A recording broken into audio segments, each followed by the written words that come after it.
quick. Good. So people mana kemek si poulet sauvé, la bassette,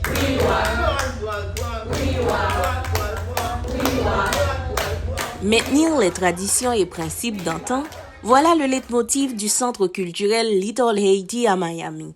Cette année, le centre a renoué avec son traditionnel festival du livre, un événement qui a drainé des dizaines de personnes de tout acabit. Professeur de mathématiques à Miami-Dade, Gertz Lionel vit aux États-Unis depuis plus de 40 ans.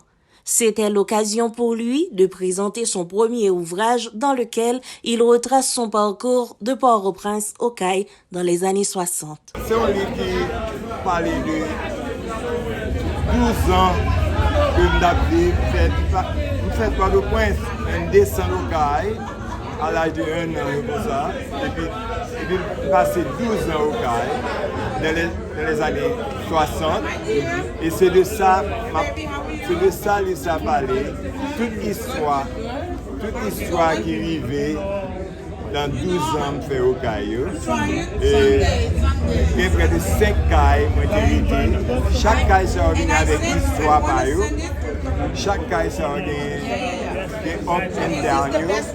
Et pratiquement, c'est ça qui a gagné ça. Participant à cette activité comme spectatrice dans les années antérieures, Rolande Venter a changé de chapeau puisqu'elle a présenté son premier roman intitulé Dangerous Lovers. Un ouvrage qui promet la romancière sera traduit en créole et en français. C'est auteur de Dangerous Lovers. Moi, et Miami là, dans le Little Haiti Book Festival. Et moi, je vais présenter le premier roman, moi, qui est en anglais Dangerous Lovers. Et le roman, ça a parlé de l'amour triangle, qui problème qu'il y a entre la fille avec les garçons. Et les relations toxiques, parfois il est un peu dangereux. Donc c'est ça que nous a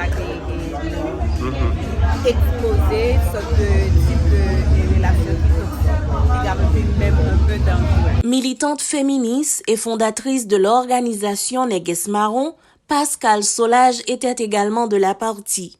Elle a fait le voyage d'Haïti à Miami pour présenter le projet Alalo, exposé dans 2 ouvrages traitant notamment de la problématique du genre. Nous tous avons choisi pour nous faire un projet qui est Alasso, qui c'est ça nous relais une canette féministe ou bien une anthologie féministe. Côté que 2 fois par année, nous publions sur un thème. Le premier a été publié le 18 novembre 2021 sur le thème résistance. Il y a 10 femmes qui publient la donne et 10 femmes qui ont écrit sur le thème résistance. Comme ça, c'est des artistes, des activistes, des militants, des journalistes ou bien encore des écrivains, etc. Donc, 10 femmes qui écrivent dans la première édition.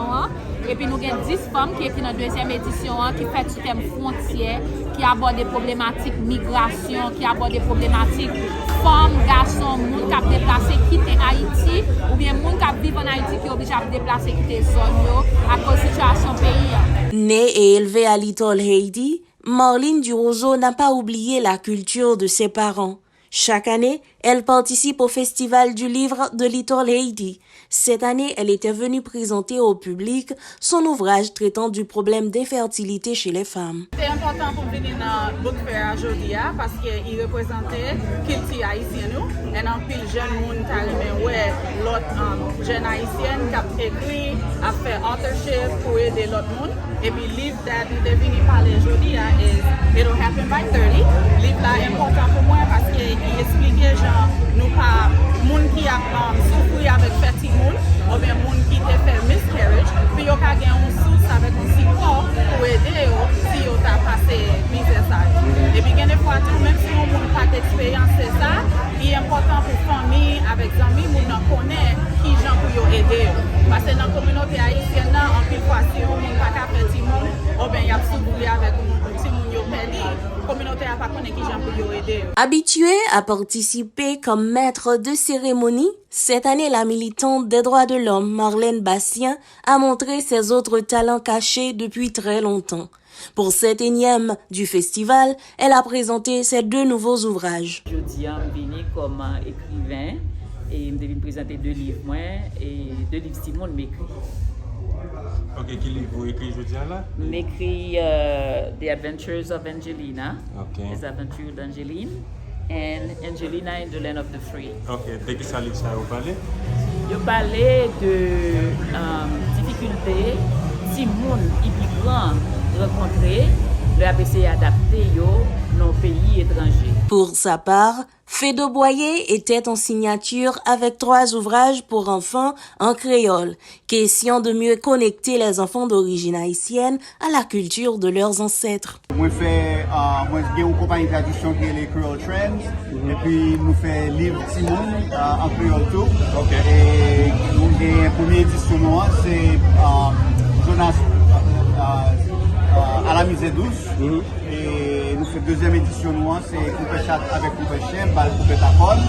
Et puis troisième édition, c'est une histoire originale qui est les Jonas par la bataille. Moi-même, je suis ici, pas de grand livre en créole, so je souhaitais qu'on y ait là et qu'il y ait un peu d'histoire en créole que tout le monde est capable de lire, qui est aussi intéressant que l'histoire en anglais.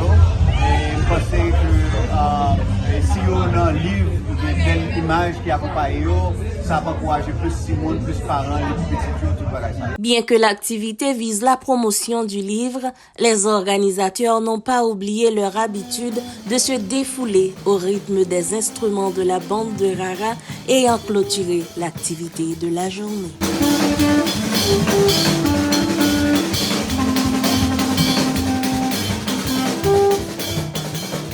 Marie-Samuel Charles, Zoom Haïti News.